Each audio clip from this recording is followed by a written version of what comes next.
There are people who make you smile, and then there are people that really make you laugh and warm your heart in such a positive way.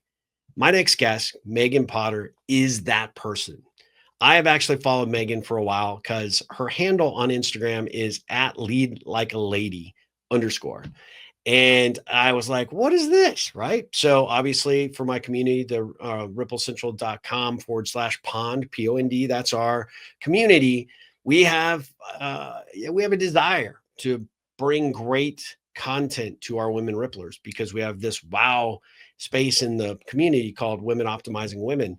So I initially thought I'd reach out to her to just be an interview for there, but then the more that I followed her and the more I, dove into her content, the more I realized that the podcast was the best place to start because she is just such a phenomenal young woman.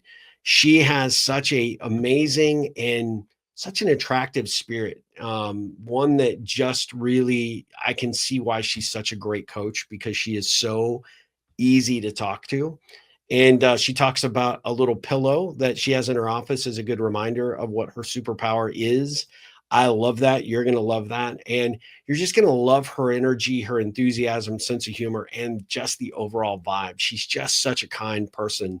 And I have a sneaking suspicion that we are going to find avenues to work and support one another in more projects, and I can't wait. But I can't wait for you to experience this conversation because it was that good. She's just such a rock star that I am just so grateful she made the time. We did this on a Saturday because her schedule was super busy. She's got two very active teenagers and a 2-year-old at home and a growing, very successful coaching practice. And so scheduling time to get this interview in had to be in between school activities and naps. And Saturday ended up being the best day for her. And I am so grateful that she made the time. I think you will be as well. So let's dive into this interview with Meghan Potter.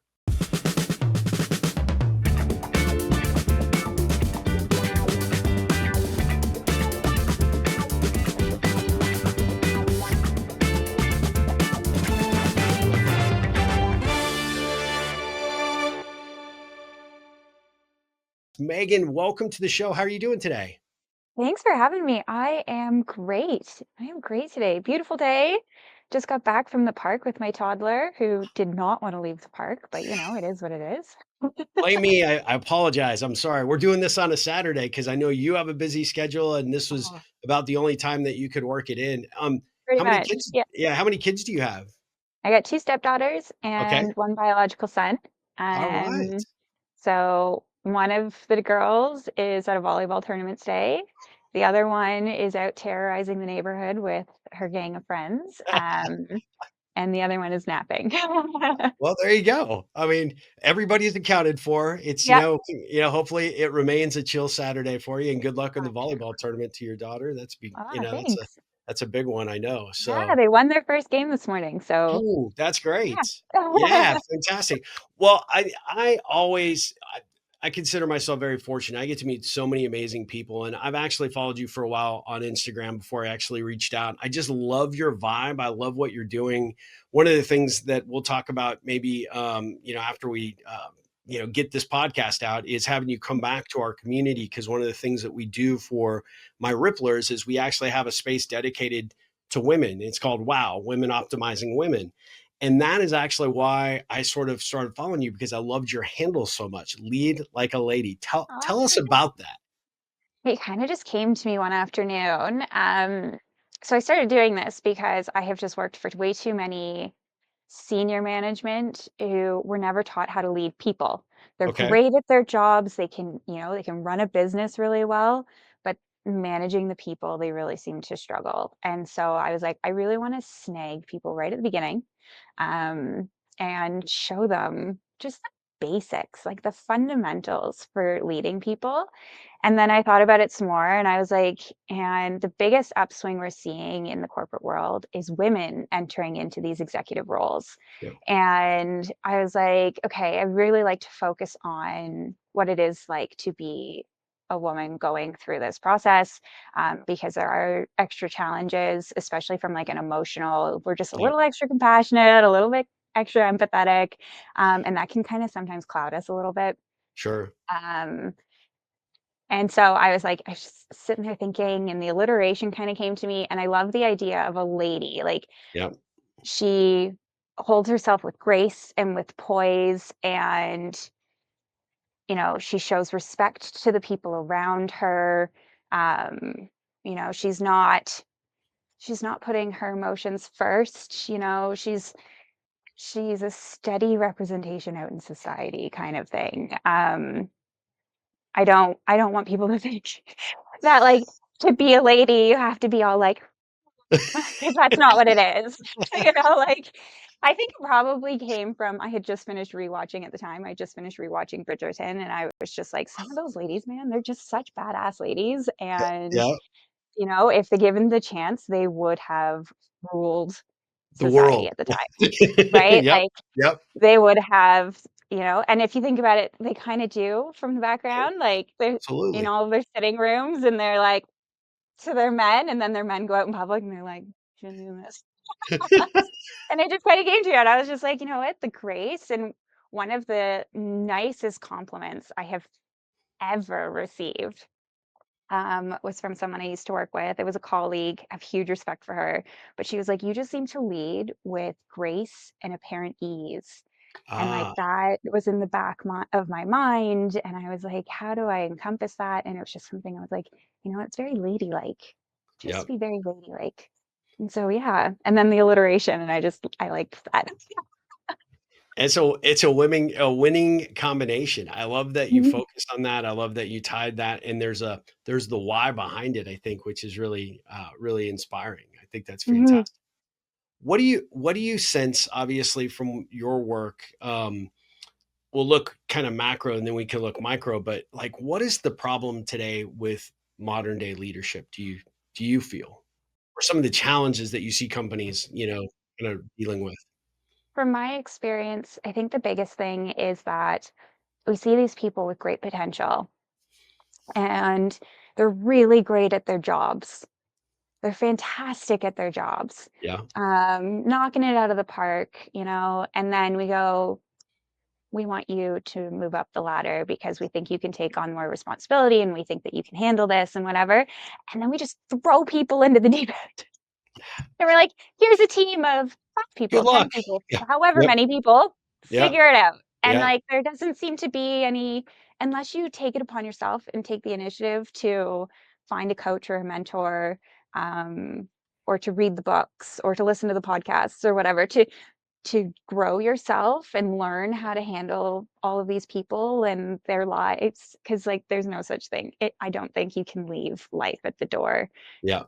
It's always coming with you. And so we don't teach anyone how to like lead a successful team, and how to delegate and how to provide feedback so that our retention rate is high Yeah. and our people want to come to work. And Yeah. what I feel like so many people are missing is that if we took the time to invest in our people, our businesses would just boom. Yes. Because if people care about their work and they want to go to work and they like their jobs and they like who they work with and who they work for, they're gonna put in extra effort without even thinking about it, That's right.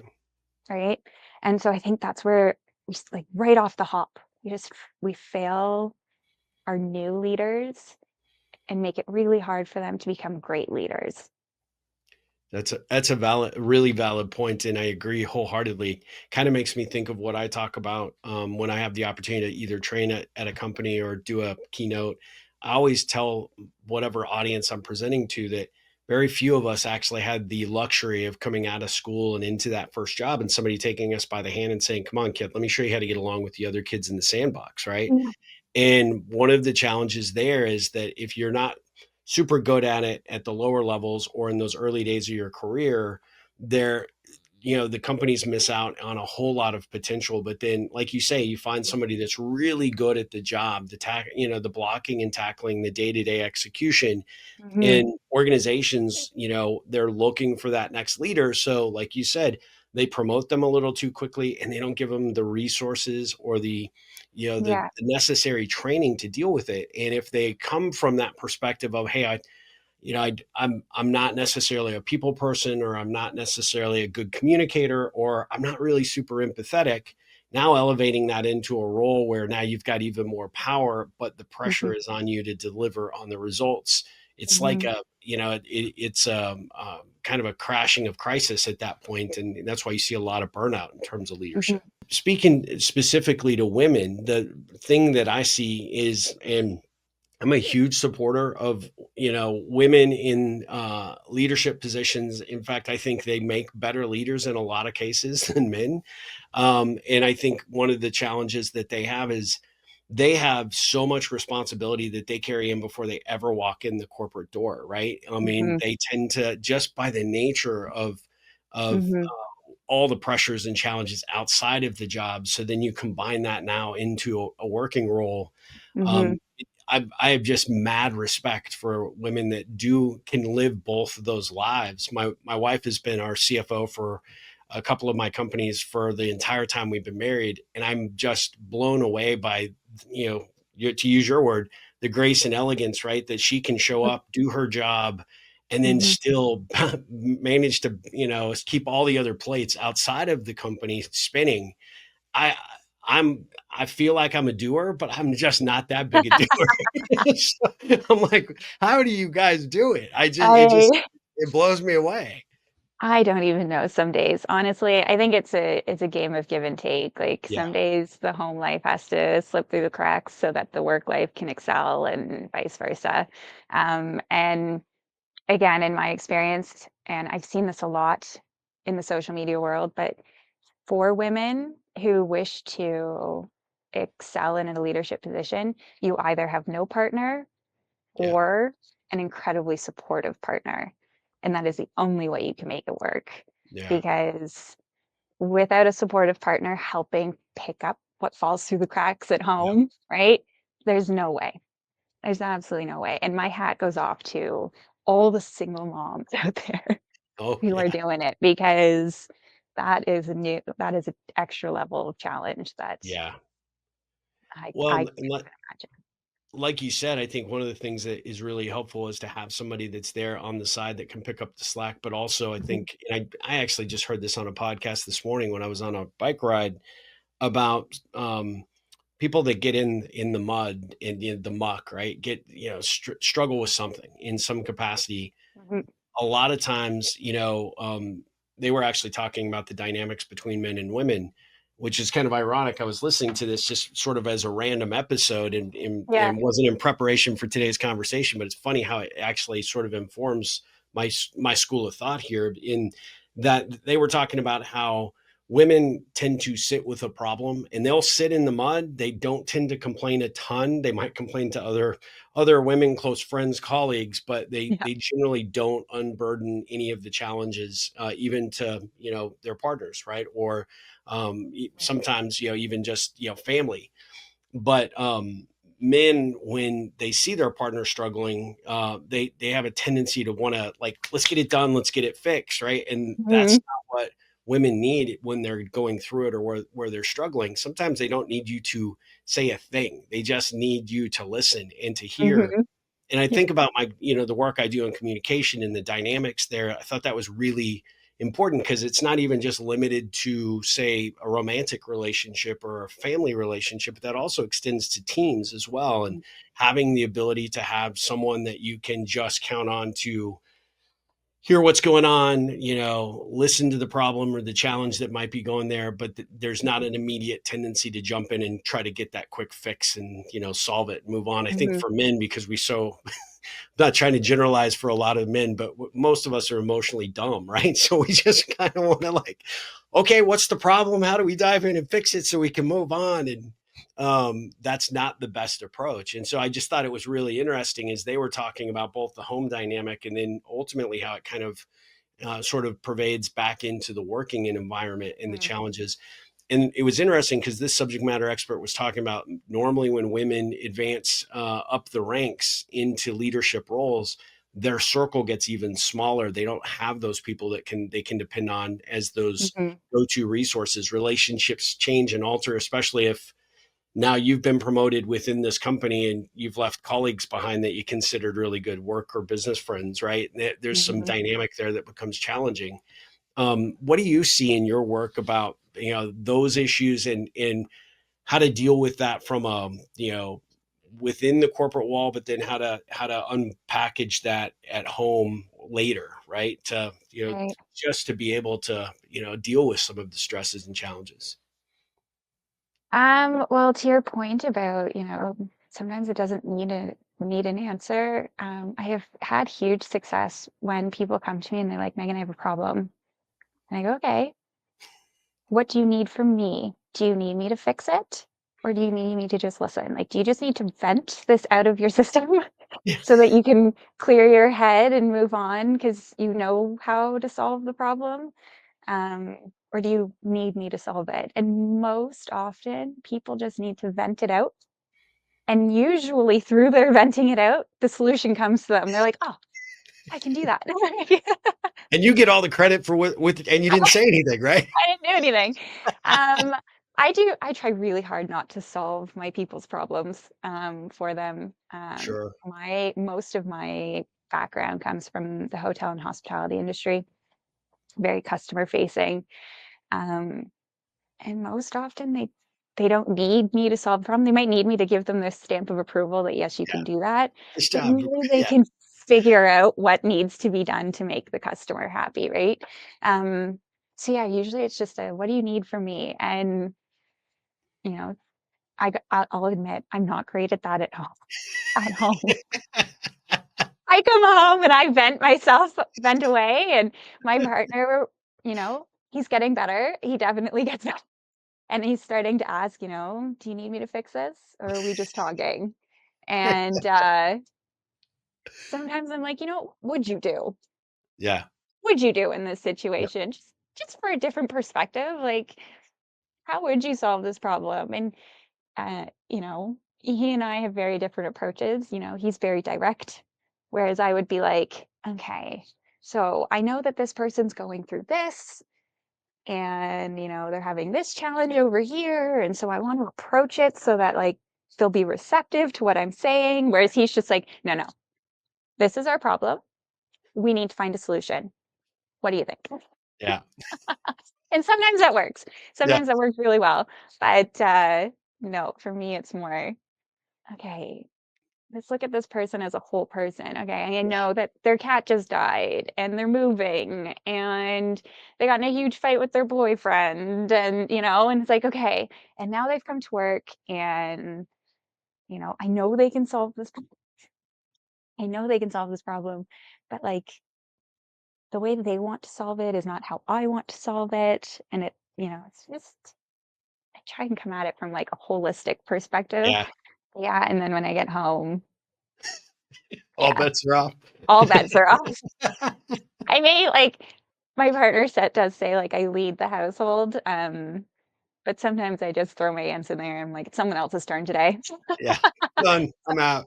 I'm out. I'm gonna sit right here. I'm gonna doom scroll on Instagram. Let me Yeah. know when dinner's ready.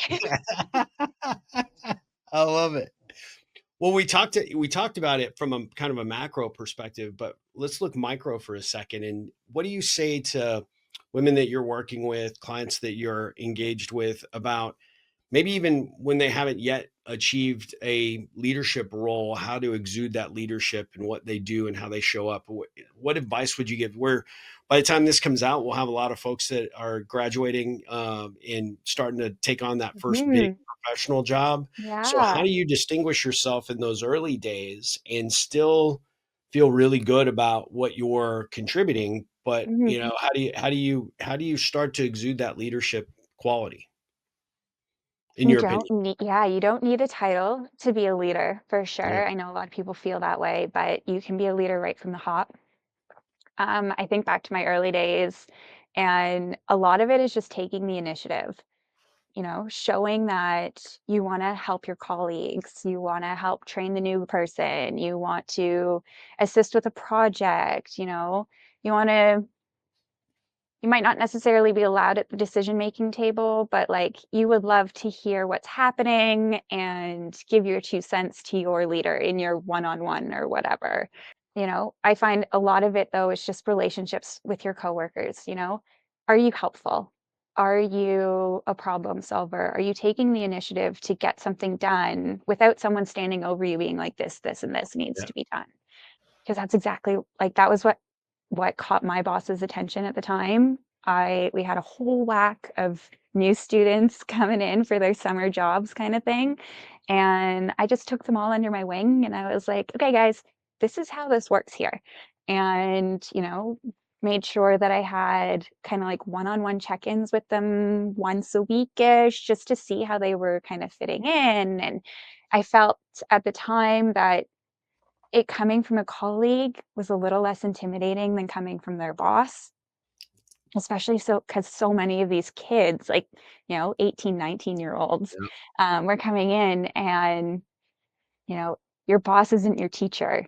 And so I don't know what it is, but there's a little bit much more like intimidation Yes. from a boss. And so I was just like, are you struggling with something? Like, can I help you get through something. Um, you know, Standing up, like I said, I was in the hotel industry. Like when someone starts screaming, because they always do, there's always that one person that starts screaming at the front desk agent because it's the front Because desk that's going to agent help made the everything. rules. Always does. It works Right. flawlessly every time. Right. And so it's just like stepping in and being like, I understand that you're upset, but we do not tolerate being spoken to that way. So we Yeah. are more than happy to work with you as soon as you have calmed down. Yeah. But like kind of being a defense between them. And that's really that's what caught my boss's attention and was like, maybe we should give her her first supervisor promotion and then just keep doing that. Yeah. Yeah. Just Don't keep stop. doing it. Yep. Yeah. Like, don't stop, right? Like, leadership is a journey, it's momentum. You got to keep going, keep doing it. And so it's not just like I'm going to go in today and I am going to, show so and so how to do whatever. No, no. Every day. What are you going to do today that's going to help somebody else? Yep. What are you going to do today that's going to help somebody else, make somebody else better? Because whether you know it or not, in turn, you're making yourself better, Yeah. right? Yep. By doing that.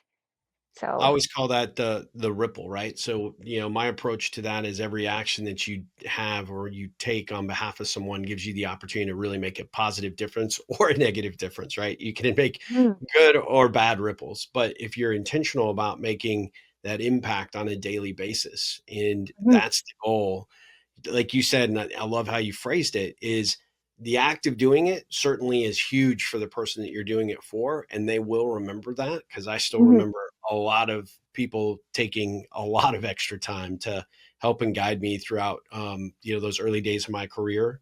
mhm, But it feels amazing when you also know that you made a difference and you made an impact. And I think one of the things that I always encourage leaders to do is you've got to find those leadership reward moments that every day right? and every single day strive to make a couple of impacts and then go back through your day, maybe as you lay your head on the pillow that at night, and you say, how'd I do, right? How's my Right. self-assessment? But Just the just you almost go gotta ahead. get more excited for Yeah. their successes than your own, right? Yeah. Like, you gotta get really excited. I do, like, when someone else does something. So, for instance, I was coaching this one guy, he was a front desk agent, he'd been promoted into a supervisor role, and at a different hotel, a manager's role had come up, and he's like, "Do you think I have what it takes?" And I was like, "It's gonna be a learning curve, but yeah, I do think you've got the potential to crush the role.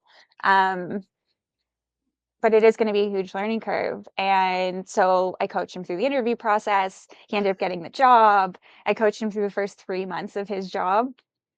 And I was like, every time I talked to him, I was like, yes, like, Yeah.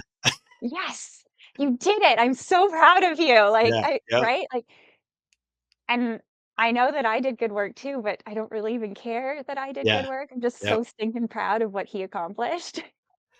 I love that. Yeah. Yeah, but when you're a leader and you have that pride of ownership in what their outcome is, which I think is really what leadership is all about. It's making your people better.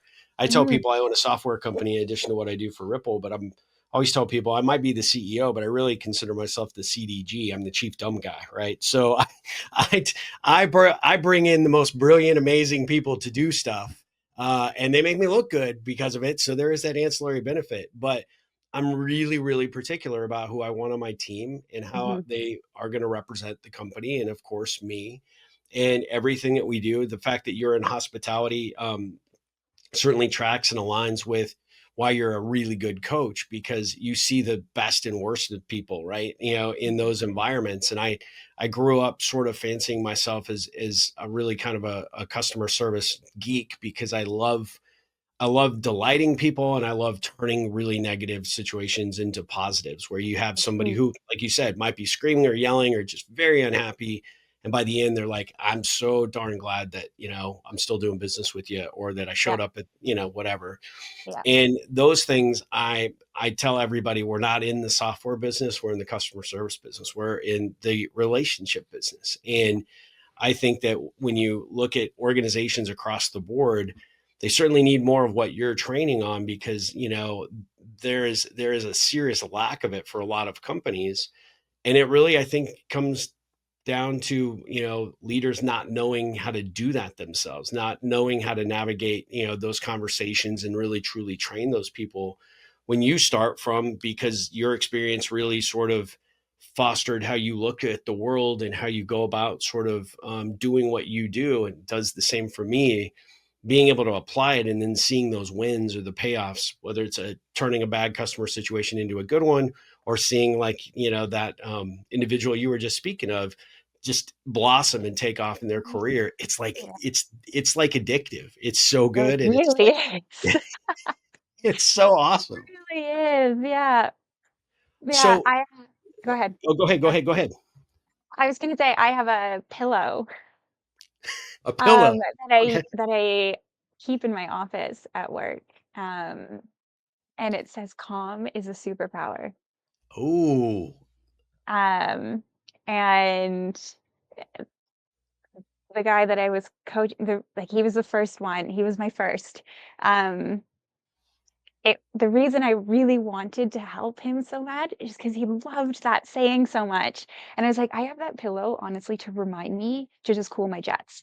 yeah. Cool your jets, take a breath. Calm is a superpower, calm is a superpower. Do not Oh, match the energy that is coming at you." I love that. That should Yeah. be the title of your book. Oh, that was great. Yeah. I hope it's not trademarked. Yeah.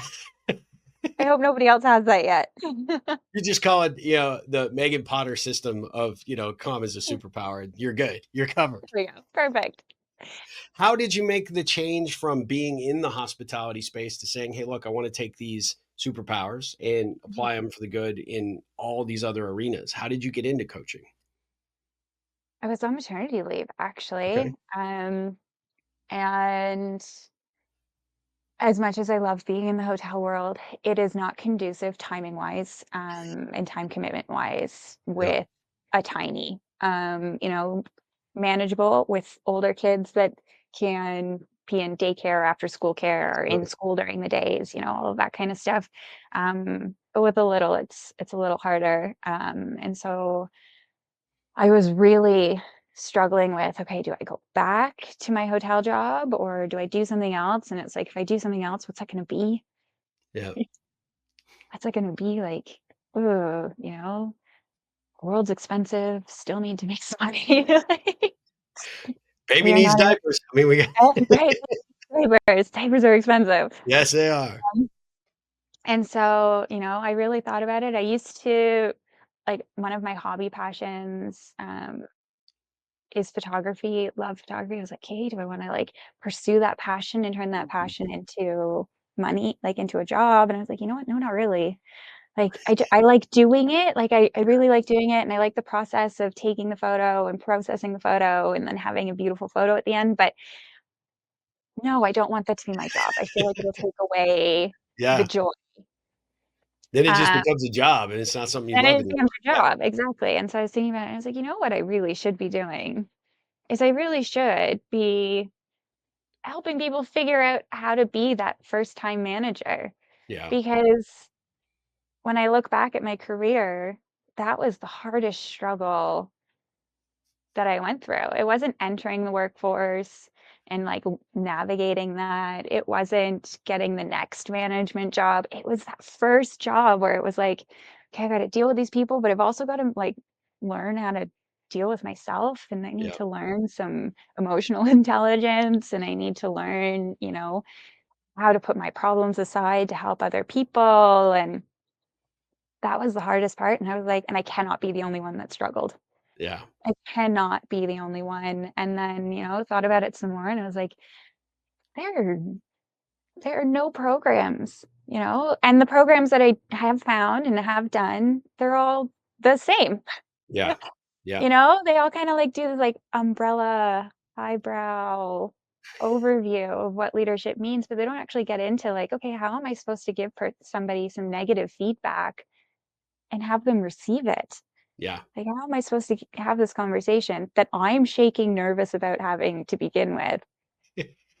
Like, how do I tell them that what they did is not what we're looking for without them being like, I am the worst person in the world? Because they're not, right? Yeah. Like, just the product of this one task is not what we were looking for, right? Like, that is not who you are. Like, nobody teaches you that, No, right? Like, I was just like, you know what?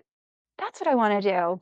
that's I awesome. talked to some family. My brother is my best friend. He is in a director level position of his own, and he was like, "Yo, Megan, like if someone would have done that for me, I would have had a few more nights of sleep.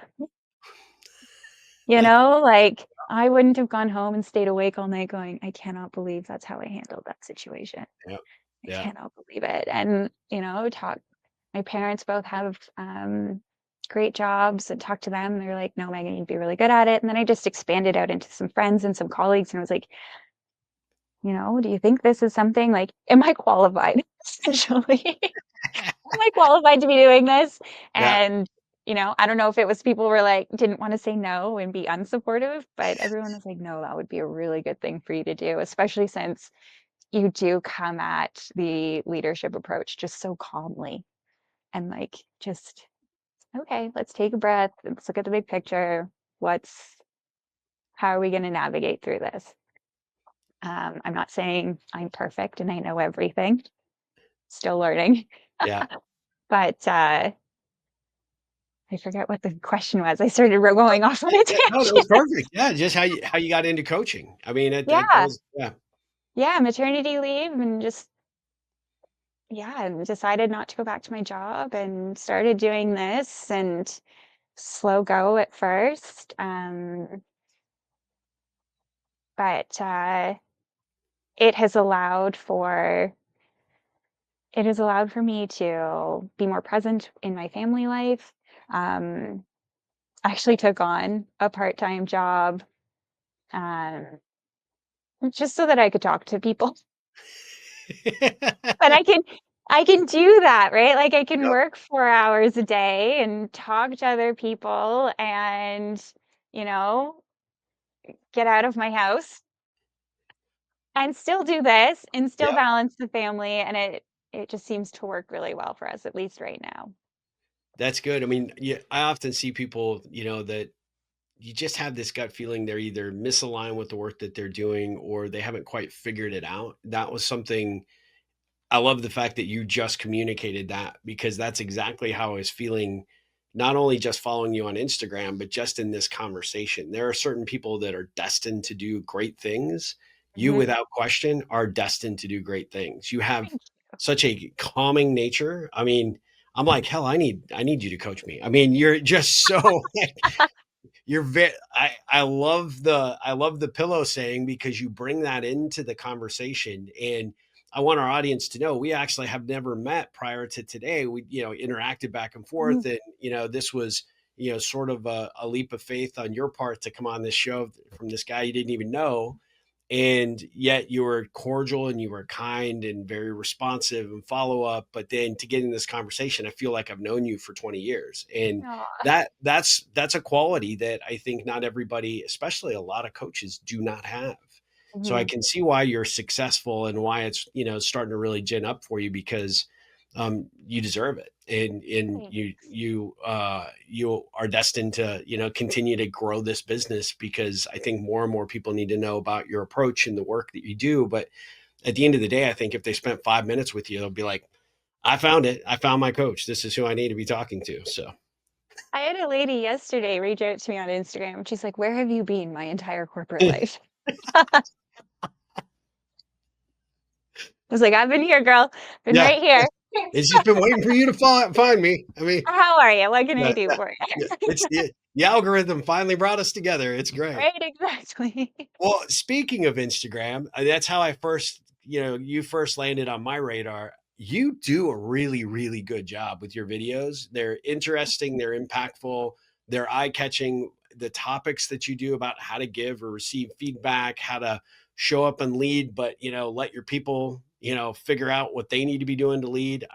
I love all of your approaches. How did you get going in that sort of that space and what's been the experience thus far? Is it, are people beating a path to your door because of these posts or what, what's your experience been thus far on social media? Um, Bit of a roller coaster, to be honest. Kind of up and down. It was really slow to start. I just started. Honestly, there was no, I was like, I can think about this as much as I want, but thinking about it's not gonna do anything. Yeah. So I just started, and if you go all the way back to the beginning, they're awkward. They're awkward posts, the awkward captions, what trying to figure out like what my voice was gonna be, what my style was gonna be, what I wanted to talk about. Like, because when I went into it, I had like 1,000 ideas. Yeah. And I was like, you know what, over the course of time, we'll figure it out. We'll figure it out. We just gotta start. So we just started. Um, and so yeah, we've gone through some ebbs and flows. We were really slow for a while, but we have recently had an upswing, which is really nice. I went into it with very low expectations that I would get anywhere with it. I was just like, you know what? I'm gonna try. I'm on maternity leave, so why Sure. not? Right? And I'm just gonna give it a shot and see what happens. And Look what happened. look what happened. Yeah. Like when people I mean, are you have like, over 16,000 people following you on Instagram. I mean, it's just insane. I love it though. I I know exactly why they follow you because it's the same reason I followed you. I'm like, okay, I love the content, I love the energy, the vibe, but I really love you. I mean, I like it, I like what me you bring too. into the world, and I think that the world is responding and showing up in kind because you're doing what you're supposed to be doing. Thank you. It does feel good. It does feel good to be doing this. Like there doesn't feel like there's any resistance, Yeah, right? and And that's the best. that's huge, I feel like most people feel resistance until Yeah, they something clicks and they find their sweet spot. yeah, So, I agree. I just at the beginning, I was the resistance. But yeah, no, I think now that we're kind of into a swing and we've got a little bit of a system happening and a pattern and a rhythm that we can create this content and then, be building more things on the back end for in the future. And, um, my hope is to be able to help as many people, even if you can't afford a coach, right? Like, Yep, how can I help you if you can't afford a coach? Well, I can write down all of my ideas and give yep, them to you, and well, I read books and started to figure it out. So yeah, you can read books and start to figure yeah, it out. yeah. Um, yeah. Yeah, just it feels good to be aligned with what we're Yeah, doing. I love it. And I did look back at some of your earlier, videos. I don't see the awkwardness. But I was there. I know exactly. Don't go look at any of my stuff, please, because I am awkward all the freaking time. Yeah. But you could tell like something shifted a little bit in your content, and I could see that the topics that you started to, or over the course of, let's say the last few months, really, really hone in on areas that you you're casting a wide net in certain capacities, but it is actually really, really beautiful in terms of a strategy because almost every one of your posts applies to just about anybody out there. And I love the fact that, there's a strong concentration for women in helping them figure out what they need to do to become the leaders that they are destined to become. But Mhm. at the same time, your content is benefiting, both men and women. And I think that's just a real credit for you, credit to your creativity and the approach that you take for Thank doing the you. posts. Is Instagram the only area that you're putting your time and energy in? And if so, why is that the only one as opposed to the other platforms? At the moment, yes. Contemplated TikTok for a while, but at the time it was like, is TikTok gonna be here or not? Like, Now I we're don't back to that. know. Could go away in June. We have no Right. idea And what I was just next. like, you know what? I'm not gonna put the effort into something that might not exist Yeah, in a couple months. So I avoided TikTok. We are on the back end, starting to build out what will eventually be a YouTube channel, with good. some longer form content and whatnot. Um, to be honest, I just have to get more comfortable being in front of a camera. I get in front of a camera and I'm like, and it's like my script's right in front of me. Yeah. You can just read your script that you wrote, but Yeah. I go, ooh. So Been there, we done are that.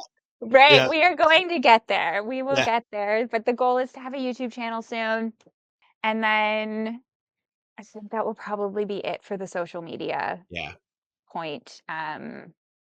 YouTube is a huge undertaking, It for that is. longer Yeah. form content, just from the editing side of things. If I can get through the if I can stumble through my scripts, the editing is what's gonna take the longest time. So, Well, um, think yeah. about it too, because you're doing such a great job on Instagram Reels that Shorts maybe is a good way to get that, that following started. It blows me away how many people actually reach out to me off my Shorts, but they never watch or pay attention to the long form content. So they YouTube's done a pretty good job of trying to implement, an alternative to Reels. Mhm, And once that algorithm figures out what you're really into, and especially in professional or personal improvement or, figuring out development of the skill sets to be a better human, better worker, whatever, mhm, it's really good at serving that up once that content that you create is out there. Because I have a friend that says that YouTube pays really close attention to what Instagram is trending and how it's working. And so the fact that you're doing and killing it over there, I think that's a natural for you for YouTube. I think not only will they follow you, to that platform as well, but that when you're ready for the long form content, the audience is already built in and ready for you. So I yeah. think My you'll have brother no said the problem with that exact transition. same thing to me last week. Yeah, The exact same thing. He's like, "Megan, why aren't you?" And I was yeah, like, "It just feels like it's another, like, thing I have to do, another undertaking." He's like, "Use the same videos. Use the same videos, use the same captions. Just start posting them over there too for the people who refuse to have Instagram." yeah. And, I was like, "Oh, I guess you could do that." Could do Yeah. that. Yeah. He's like I was talking to him last night, and he's like, "So have you started?" I was like, "No, I haven't started."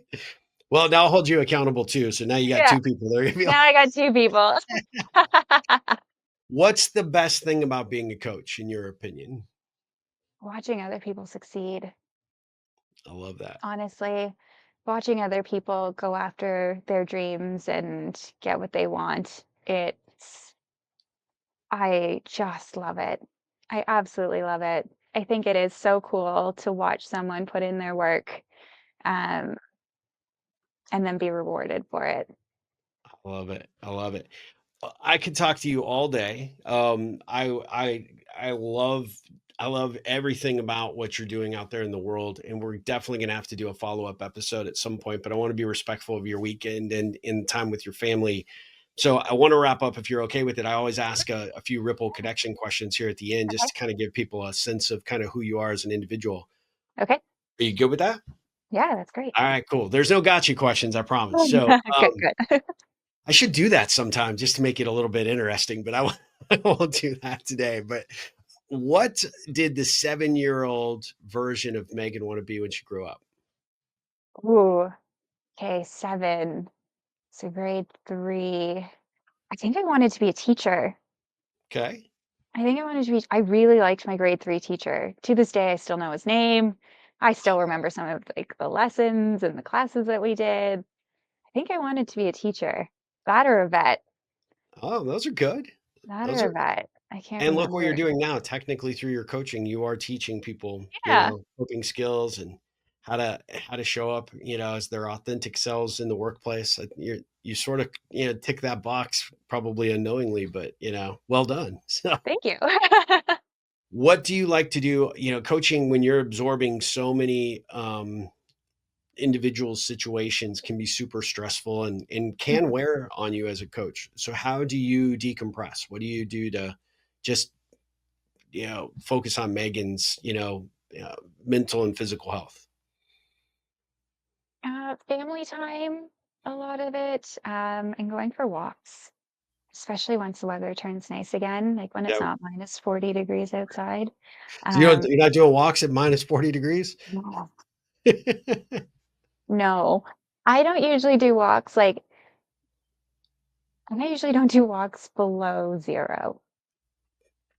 probably Yeah, a good rule. I think. yeah, I don't know. I used to live in the Canadian Rockies, and winter didn't bother me living there. I Yeah. think it was probably because there were so many things to do outside, and so you just kind of bundled up and dealt with the Yeah. cold. But now that I live in a city, there's not as much to do. I really don't like going outside in the cold.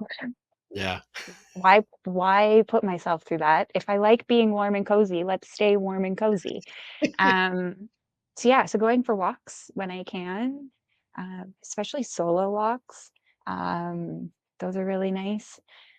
With just music, like not Yeah. learning anything, not listening, just be I kind of love that. thing. Yeah. And then family time. I love playing with my kids. I love just hanging out with my man, just being. Yeah. I love that. Mhm. When you're on your walks, what kind of music, really does it for you when you're listening? Okay, don't judge me, but Okay. I love country music. All right. I get a lot of judgment for Why that would I one, but I judge you? love country music. I'm in Texas. What do you, I mean, that's, I tell people that was one of the things when I first met my partner, he was like, "Country music? Really? ugh. Really?" And I'm like, "Love me or leave me." Yeah. Yeah. Who's your favorite country artist? Oh, probably Thomas Rhett. Yeah? Ah, Yeah, I'm a it's a good longtime one. fan, Yeah. longtime fan. He came to town, like, 2 weeks before my son was born, so I missed his concert. I was Oh, so sad. I don't know when he'll be back, well, but I'm not gonna say that he's a show of the a fan of the show, but if he is, Thomas, you need to get back up there. Let's go. come to Saskatoon, please. Yeah, come on. Oh, I love that. When, was there someone that actually played a significant role in helping you become the awesome person you are today? Uh, a lot of people, honestly. The obvious of my parents, my mom and dad were amazing role models. I'm the first daughter, first granddaughter, first everything on both sides of the family. Um, and my parents they were young. They weren't super young, early 20s, but they were young. And so, I watched my parents build their careers and I watched them juggle. I was a competitive springboard diver, so I was in the pool 36 hours a week. My brother was a Ah, hockey player. He was on the ice 30 hours a week, and somehow they managed to build their careers and support us in our passions and our sports. They were there for all the games and all the competitions and all the school events, and so I watched them be able to juggle it all. They had their bad days. We all have our bad days. yeah, But the good days, like, far outshine, right? Like, I remember those way more. I had a couple really awesome teachers, a couple really awesome university professors who, you know, let me tag along. yeah. They just let me tag along. I went to a teeny tiny school, which was amazing. My classes were like 20 to 30 kids. And when you didn't understand something, you went to the professor's house. and That's got awesome. extra help in their living room, Yeah. right? Like, not their office hours. And I had a couple professors that were doing big things within the school, and I was like, "Hey, can I come? Can I do that Yeah. with you?" And they were like, "Sure, come along." And I got to watch them be leaders in their own way. That's cool. And then I think, I don't think a lot of people give too much credit, but I think my kids honestly have played a huge role, Yeah. have played a huge role in helping shape who I am. I always considered myself a patient person. I really consider myself a patient person now, like I've got an almost 16-year-old, an 11-year-old, and a 2-year-old. Yeah. Yeah. Woo.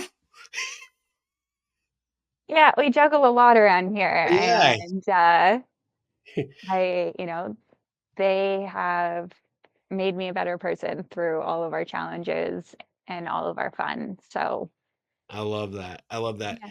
So, speaking of your kids, if you were to think about the legacy that you would leave behind when they think of you, what do you want them to think and communicate to others about what they Mm. learned from you? I hope what they learn from me is how to be kind to everyone around them, um, and how to keep an open mind.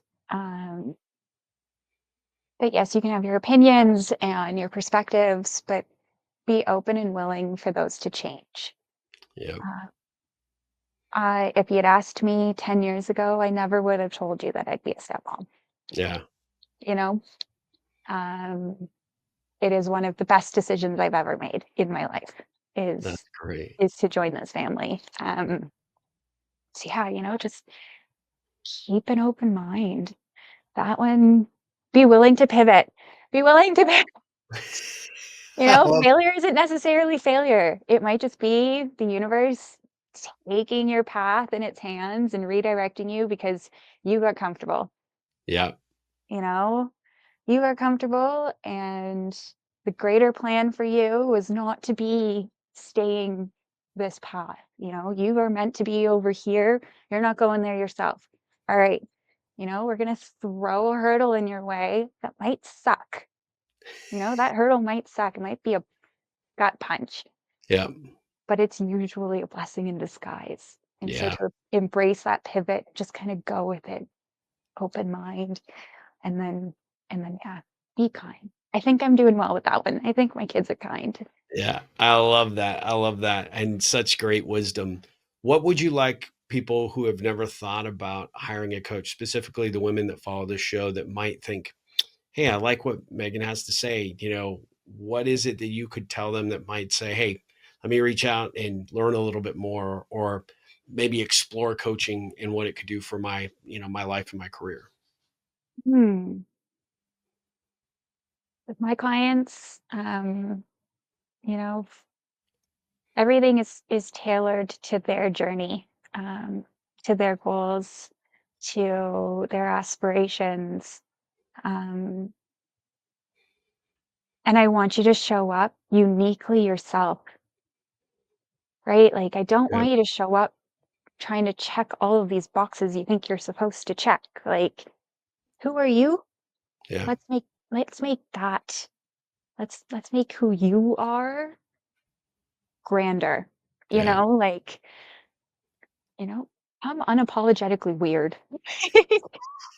It's the weird people who go far, the people who try and like people please and stay in the box and do the things they're supposed to do are the ones that stay stuck. Just Yep. be unapologetically you, I love that. and we will tailor your coaching and your journey to that weirdness. That's awesome. That that Mhm. that is really, really powerful. All right, last two questions. When you hear the words the ripple effect, what does that conjure up for you? I every time you say it, I picture a pebble in the water, just out it goes. Um, you know, one one small act can have such a huge impact. Yep. Huge impact, you go into work in a bad mood and you snap at the first person you see, your entire team is having a bad day. Yeah.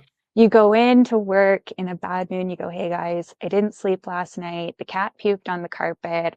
I witnessed a car accident, stubbed my toe coming into the building. Just, it's not going my way." And people are going to be like, "Okay, Yeah. so how can we help you?" Just like, yeah, simply stating, "Okay, guys, I'm having a really crappy Yeah. day today," can really save everybody having a crappy day. Yeah. Um, but in the same token, simply saying, "You did a really great job on that task. Thank you so much. That made my life easier or so and so's life easier or whatever." That person's going to feel good. And so they are more likely to go on to make someone else feel good. Yep. And then now you've got two people making people feel good, making four people, and so on and so on. And suddenly you have a happy work environment or a Yeah. happy home or whatever. It is amazing how those things work, right? Both positive and also negative, and it's really Mm. powerful for folks to learn that, everything you do has an impact on the people you work with, the people you lead, people that you're meeting for the first time, or people that might just see you having the meltdown in front of the desk at the hotel. Right? People will pay attention. You might actually become like a TikTok video if you do the latter, but Oh, favorite is when you think the one person's losing it at the yeah, front desk, and then someone else comes up to you later after that person's left, and they're like, "So, can I have the tea? Like, what just happened?" yeah, They're like, "That seemed really dramatic. Are you guys okay?" yeah, yeah. Oh, that's awesome. We know it wasn't you. Yeah, yeah. Yeah. Yeah, that's so true. I can think of so many different scenarios where that has played out, and then having that conversation and walking up to him and saying, "You handled that like a champ, and it's Mhm. why I fly this airline, or why I stay at this hotel, or why I go to this Oh, organization, because you know right? not everybody is a jerk like that." No, and I feel like more people need to get into the habit and more comfortable with saying things to like that Yes, to employers. yeah, And like, let's get more comfortable saying, "Hey, can I speak to your manager?" To give a yeah, compliment, right? Like, "Hey, can I yes, speak to your manager?" And then when the manager comes out, be like, "I just wanted to tell you, I think your staff is phenomenal. yeah, They've been so helpful and so kind, and even if something's going wrong, they've kept me in the loop. They've kept me up to date on the changes. They're checking in to make sure I'm okay." Like, let's get more comfortable with telling people they're doing a good job. yep. I agree 100%. I think that's the ultimate ripple for sure. Okay, last question. What ripple can I be looking to create for you? Goodness. I think just being on this podcast, to be honest. Yeah, You might getting think we have a to much bigger audience than we do. I just don't want to like over. No, but you might have a different audience. Yeah, So I get to showcase my thoughts to new people, which could honestly have a great benefit for them and for me and for you. Um, yeah, yeah.